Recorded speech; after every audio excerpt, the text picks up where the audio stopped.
اے اہل ایمان، اللہ کا بہت بہت ذکر کیا کرو اور صبح و شام اس کی پاکی بیان کرتے رہو۔ وہی تو ہے جو تم پر رحمت بھیجتا ہے اور اس کے فرشتے بھی، تاکہ تم کو اندھیروں سے نکال کر روشنی کی طرف لے جائے۔ اور اللہ مومنوں پر مہربان ہے۔ جس روز وہ اس سے ملیں گے تو ان کا تحفہ اللہ کی طرف سے سلام ہوگا، اور اس نے ان کے لیے عمدہ ثواب تیار کر رکھا ہے۔ اے پیغمبر، ہم نے تم کو گواہی دینے والا اور خوشخبری سنانے والا اور خبردار کرنے والا بنا کر بھیجا ہے، اور اللہ کی طرف اسی کے حکم سے بلانے والا اور چراغ روشن۔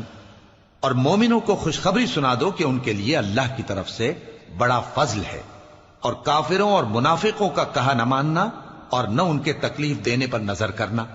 اور اللہ پر بھروسہ رکھنا، اور اللہ ہی کارساز کافی ہے۔ مومنوں، جب تم مومن عورتوں سے نکاح کر کے ان کو ہاتھ لگانے یعنی ان کے پاس جانے سے پہلے طلاق دے دو تو تم کو کچھ حق نہیں کہ ان سے عدت پوری کراؤ، بس ان کو کچھ فائدہ یعنی خرچ دے دو اور ان کو اچھی طرح سے رخصت کر دو۔ اے پیغمبر صلی اللہ علیہ وآلہ وسلم، ہم نے تمہارے لیے تمہاری بیویاں جن کو تم نے ان کے مہر دے دیے ہیں حلال کر دی ہیں، اور تمہاری باندیاں جو اللہ نے تم کو کفار سے بطور مال غنیمت دلوائی ہیں، اور تمہارے چچا کی بیٹیاں اور تمہاری پھوپھیوں کی بیٹیاں اور تمہارے ماموں کی بیٹیاں اور تمہاری خالاؤں کی بیٹیاں جو تمہارے ساتھ وطن چھوڑ کر آئی ہیں، سب حلال ہیں۔ اور کوئی مومن عورت اگر اپنے آپ کو پیغمبر صلی اللہ علیہ وآلہ وسلم کے حوالے کر دے یعنی مہر کے بغیر نکاح میں آنا چاہے، بشرطے کہ پیغمبر صلی اللہ علیہ وآلہ وسلم بھی اس سے نکاح کرنا چاہیں، وہ بھی حلال ہے۔ لیکن یہ اجازت اے نبی صلی اللہ علیہ وآلہ وسلم خاص تم ہی کو ہے، سب مسلمانوں کو نہیں۔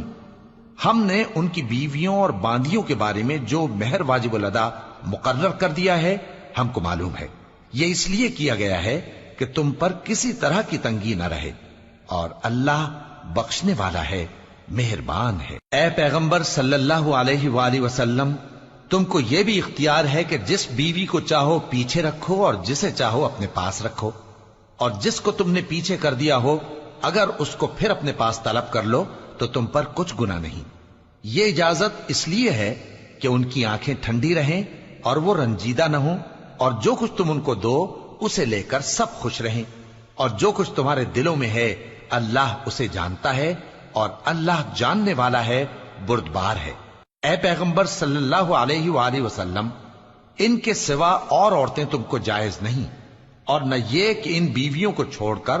اور بیویاں کر لو، خواہ ان کا حسن تم کو کیسا ہی اچھا لگے، مگر وہ جو تمہارے ہاتھ کا مال ہے یعنی باندیوں کے بارے میں تم کو اختیار ہے، اور اللہ ہر چیز پر نگاہ رکھتا ہے۔ مومنوں،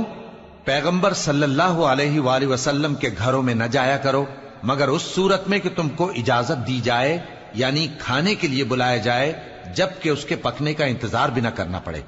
لیکن جب تمہاری دعوت کی جائے تو جاؤ، اور جب کھانا کھا چکو تو چل دو، اور باتوں میں جی لگا کر نہ بیٹھ رہو۔ یہ بات پیغمبر صلی اللہ علیہ وآلہ وسلم کو ایذا دیتی تھی، اور وہ تم سے حیا کرتے تھے اور کہتے نہیں تھے، لیکن اللہ سچی بات کے کہنے سے نہیں شرماتا۔ اور جب پیغمبر صلی اللہ علیہ وآلہ وسلم کی بیویوں سے کوئی سامان مانگو تو پردے کے باہر سے مانگو، یہ تمہارے اور ان کے دلوں کے لیے بہت پاکیزگی